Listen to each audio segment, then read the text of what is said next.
Justin freaking Ellis. Dude, how's it going, man? Going good? Good, man. Hanging out. Obviously, we know your favorite team is the New Orleans Saints. Playing right Okay. now, man. Playing right now. Yeah, they're not playing well. They're playing some of the best athletes in the world. Quote No, don't, unquote. don't quote that. Quote unquote. Patrick Mahomes. Okay. There's a reason why. I'm looking something up. I just want to. Let's see the score real quick. I think they're down 10. 13-23. Yeah, they are down 10. Okay. Um, Tell us a little about yourself. This is Justin Ellis. He's our co-host. Let's Yep, see what we yep. got from you, buddy. College athlete. Started my journey down in Florida Tech Division II school. This is where I met this dude right here, Big Mike. We call him Micro Mike. You know. Okay, wait, whoa, okay. All right, keep going. Leave it.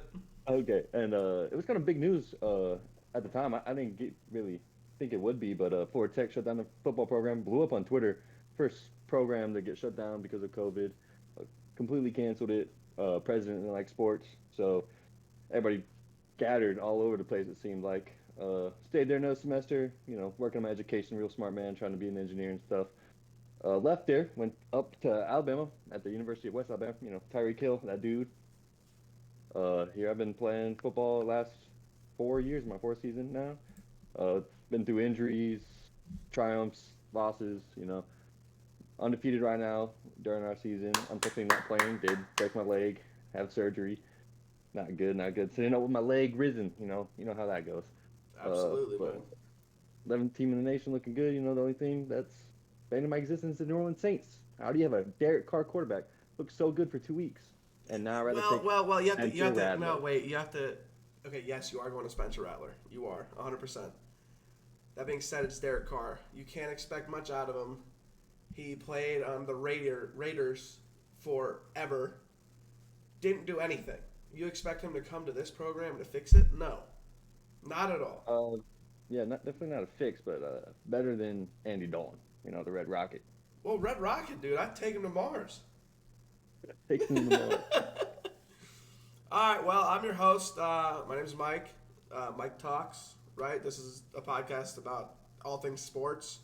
A lot of podcasts, they do things about sports in general. We want to do a real deep dive into more of what sports means in life and what kind of like the training regimens are and the interview processes, contract signings, getting NIL deals, if people get them, the recruiting process throughout all of anything. And yeah, so I want to start off by saying thank you. Thank you guys for watching. I'm here with my Yep, best yep. friend ever, my brother, doing something that I Good. was scared to do forever, but I feel like I'd really enjoy it. So here we are. Our first guest is he's an athlete. Um, his name is Justin Ellis. He already did. Okay. He didn't even know. We already did a small intro, but Ah, I have some questions for you, Justin. And if you want to go deeper into them, great. If you don't, try to do your PR answer and dodge around it. Okay? definitely, man.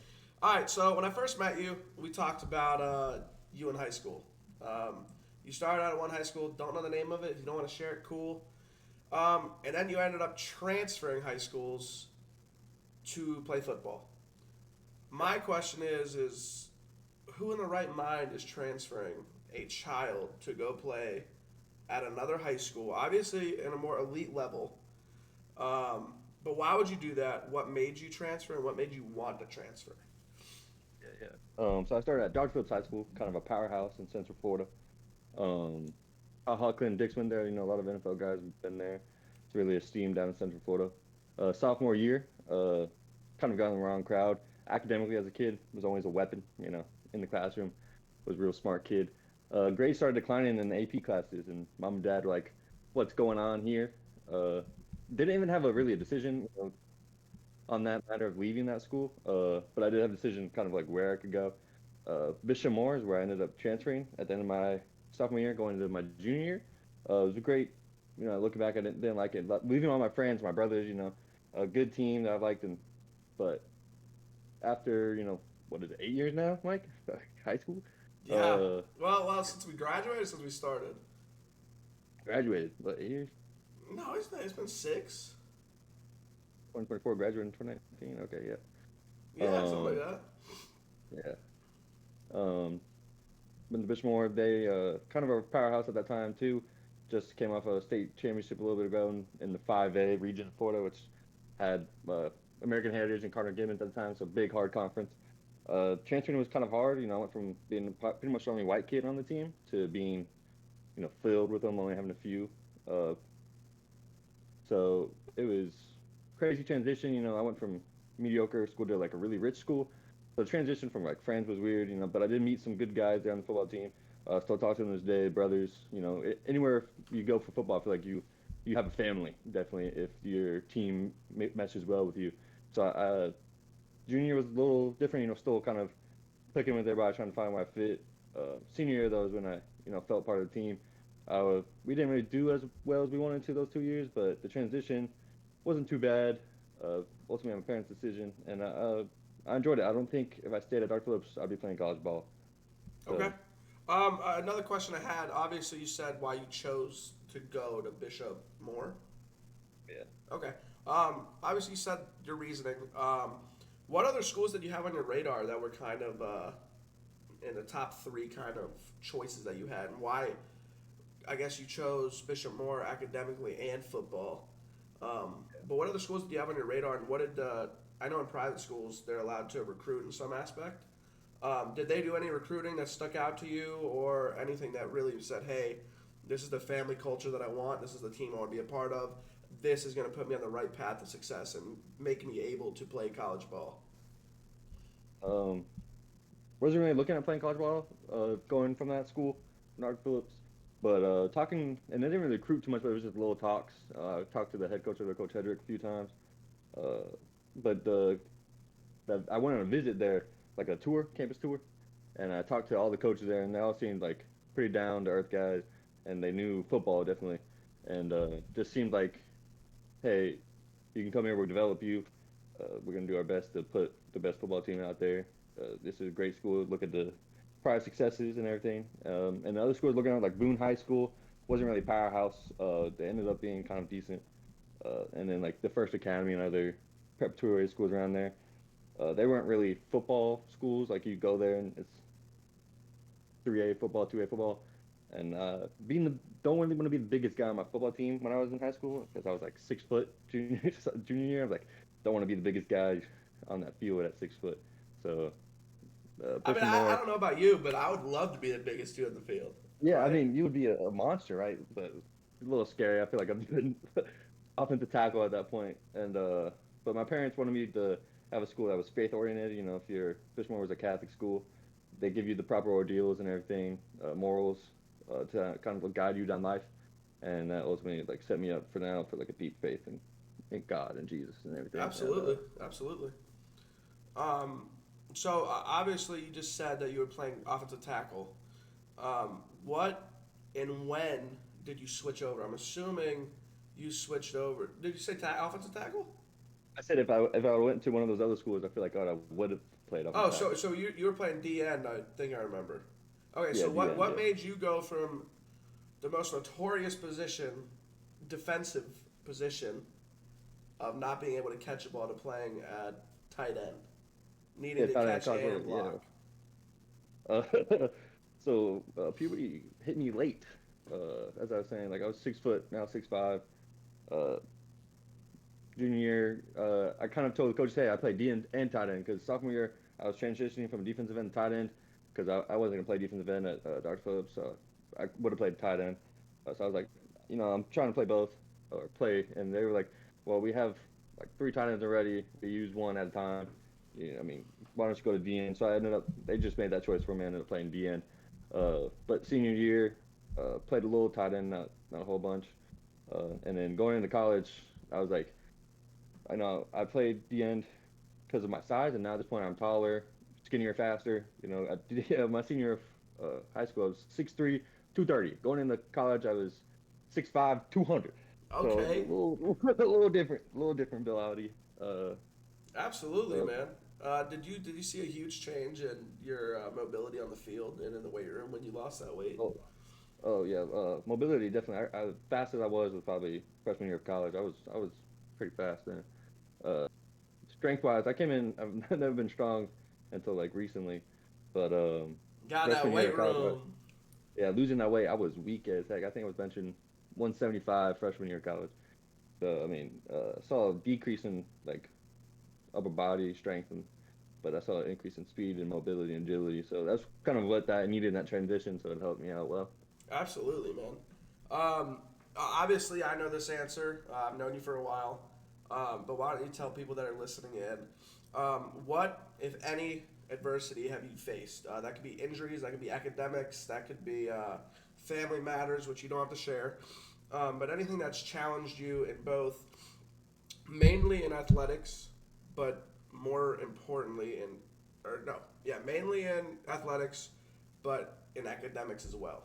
That's just as a whole that messed you up and maybe not a, I guess a setback, but something that made you kind of realize, okay, I need to take better care of myself. Yeah, man. I mean, adversity is daily through life. Definitely going through college. I mean, I've dealt probably with the most adversity in my life. That's probably true for a lot of people, but it's definitely made me a better person. So I'm on the side of adversity. Definitely meet it face first, head on. It's gonna make you a better person. Starting off college, coming in, I feel like life was great. Like I loved Florida Tech freshman year. I was like, this football thing's like the favorite thing ever. A lot of people hated it. Everyone says like if you're going to college football freshman year, those camp weeks are like the worst years of life. I loved it, man. And then going into my like education of at Florida Tech, I was doing aerospace engineering. Yeah, it was a little brutal, but at the same time, I'm in finally classes that challenged me for the first time in my life, and it was great. Loved that whole aspect of it. And first year of college was sweet, real deal. Like best time of my life. Oh yeah. Like met like my brothers for life. Met my best friend. I mean my brother. Uh, and then sophomore year, I mean COVID first adversity, boom hit. Dang brother, life was going good. Spring season, some tight ends left, and I was looking good. I was like, oh, I'm excited. I was getting some recognition from the coaches and everything. Spring break, get that Zoom call. Coaches say, hey, so when they know, don't come back. They've cut the program. Oh, okay, cool. 5 minute conversation, done. What So what then I what had to go through what what went through your head whenever you got that call? What, like you came to the school, not solely for, but a majority of the reason was to play college football at that point. yeah, You had the prestigious accolades of being at such a high academic school, but one of your focuses was playing a part of the football team. So, what went through your head, and what kind of decisions did you have to kind of run through once you got that news that the program was cut? yeah, it was a shock. I mean, I don't even know how I reacted because I was never expecting it. How do you expect your school to get like a private tech school costing more than $50,000 a semester for a normal student that comes out of school? How are you going to shut down a football program and your main excuse was funding? Okay, Especially, yeah, I know the hardest part for me was the football program was making the most money. but most might by far. Basketball, volleyball, golf, none of those were even fractionally close.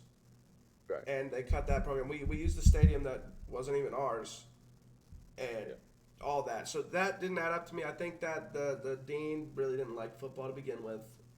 that's what I was told. Obviously, Yeah, football players like to party, we like to have fun. Other yeah. sports, we're not going to get into that though. Um, now, when you got, obviously, we mentioned injuries. When you get these injuries, it could be leg, knee, elbow, whatever it may have you. What is the best advice? I've been through it myself, and I actually ended up quitting because of it. Um, what is the best advice that you can give someone to keep pushing? What is your And yeah, why? Why are you keeping? Why you keep going and knowing that that injury could happen again and be double worse than you have it now? right. Man, yeah, I've dealt with bad injuries. Been very uh, unlucky, I would say. My first year at West Alabama, doing good. We play a big game, kickoff return, making a nice block.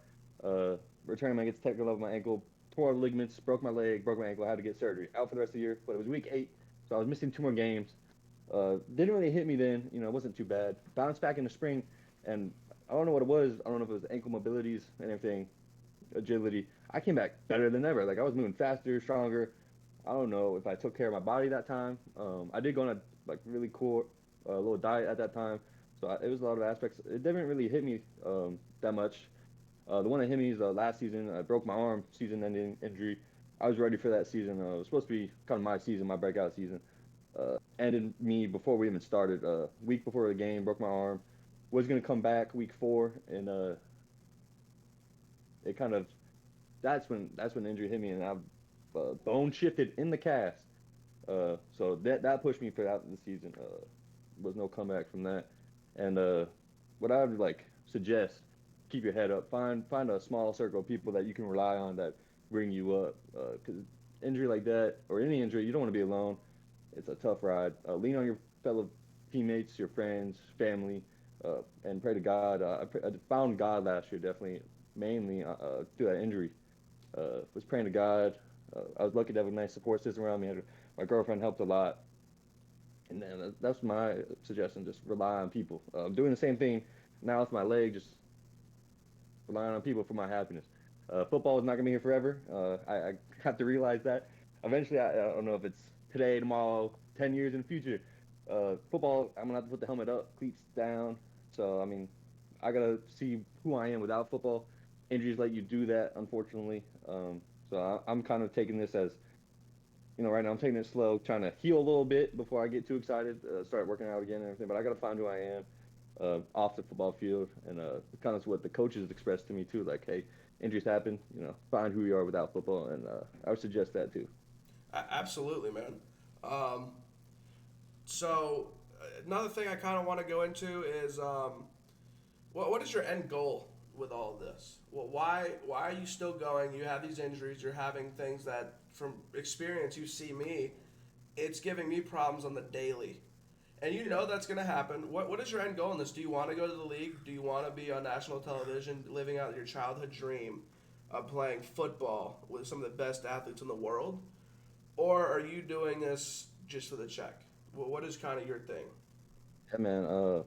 That's a good question. Everybody's telling me like different things, and I kind of like look at myself. What's my goal? I kept going after my arm.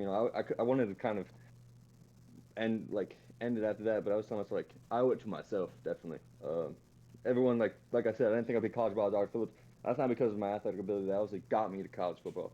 That's just because I never believed in myself, and that was through people telling me like, hey, he's not big enough, he's not fast enough, he doesn't like have any athletic ability. Like he's not gonna be like athletic. Like throw those away.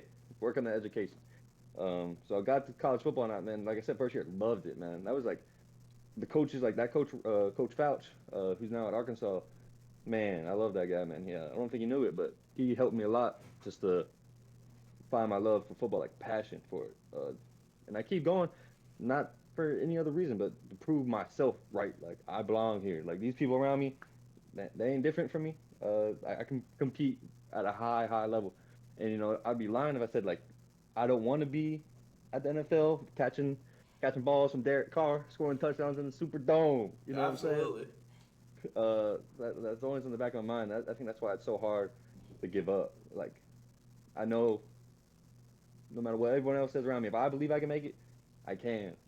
But setback after setback, I gotta find if hey, do I put 2 more years into this? 3 more, 4 more, another half a year, or do I like I have to move on with my life eventually?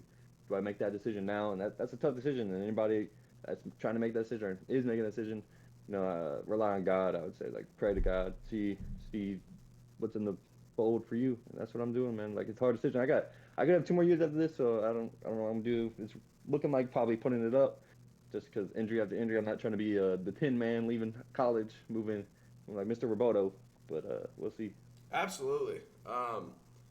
Absolutely. I would. I mean, I've been told the same story. I was undersized. I had the strength, I had the speed, but I was too short. I went to big programs to go to their camps. They wanted me there to see what I could do. I'd beat out 5 stars. I beat out the number 5 ranked tackle in the country at the time. when I was playing D-line against him. I looked at the coach, and I was at the Wake Forest camp at the time, and he looked at me and he said, "Dude, you're too short." And I was like, "There's a number 5 recruit right there, and I just beat him. You could see I could do it." And I feel like that's straying away now. Obviously, one of my buddies, Brandon Codrington, he's 5'10". He just got Really signed. undersized, yeah. Yeah, he just got signed to the Bills. He's a returner. You can make anything work. Exactly. Now, after this, after you're done with college, if you whether you get a deal to go walk onto a team or to get drafted, please God, um, Nice. or outside of sports, what do you see yourself doing in a year and a half, 2 years from now? Yeah, that's a little short-term goal. Um, Man, whatever it is, haven't made that decision yet where I want to take which path. It's kind of like a fork in the road right now. But where I want to be in 2 years is definitely happy with my decision. I want to be, you know, in the world we're in today, I want to be very successful in life with my monetary gains, financially. I'd love to be successful. Uh, I'd love to start that, now kind of get a head start so I'm not at 30 kind of like still trying to get my life up. I'd love to spend time with my kids, be that coach for them, kind of do what I have to do to help them live their best life. Because now I got to look at that, 23 years old. Um, I just know that in 2 years, I want to be happy, not only with the decision I made, but with the people who I still have around me. Don't want to lose anybody that I don't have to. I want to make more connections with people. So I'd say ultimately 2 years down the road, like not only do I want to be happy with my decision, but I want to be better than I am today, and that's most I can ask for right now. Like as long as I'm better than I am right now, uh, it's a good day. As long as I'm better. I crack jokes a lot. That was the best PR answer I've ever heard. Thank you, man. No, real stuff, man. I really do. I appreciate the honesty because a lot of people would come on here and say some BS that they don't even believe. But I can tell Right. that's genuine and that you really want to just be happy. That's all you want. It doesn't matter where you're living, what you're doing. You just want to be happy with what you decided to do. I really Exactly. appreciate that. Now take a second for me. I realize this is the first kind of episode, but take a step back and think about this really deep. It could take you a second, take you a minute, 10 days, whatever it may be. If you could take a step back and talk to every single person on the planet right now, you're on a jumbotron. Every single person's eyes are on you. Um, and that every person wants to be an athlete, right? What is one thing or multiple things that you would tell them or want them to know about life and athletics that they need to do to be successful? Yeah, I would say right now, close your eyes. What do you truly believe in your heart? You have to want it. It's not like I see these people on making millions of dollars. I see Tyreek Hill, baby mama after baby mama, supplying them with money. You can't have that mindset. Like All right, keep going. you got you gotta fully love what sport you want to indulge in athletically. It's not a light decision. Like it's gonna take all your time, hard work. People say it, and people are like, oh yeah, I can work an hour every other day. I can work an hour, this week to put an extra hour in. It's a daily thing. You got to get 1% better every day. Whether that's in the film room, athletically, doing drills. Uh, my favorite's weight room. Love weight room. Can't go wrong doing some uh, sport focused workouts, getting that strength right for your sport. But I would say if you don't believe in your heart, it's over. Give up. Okay. Dang. It's the honest truth, brother. You ask for the. Woo! Mr. Ellis getting deep on the first podcast, man. Uh, you Lord. know, you know I like to. No, whoa. Sorry, brother. Oh, man. What is going on? Well, we're going to keep this first episode short, sweet, and to the point. I really just wanted to get on here and introduce the co-host, my best friend, my brother.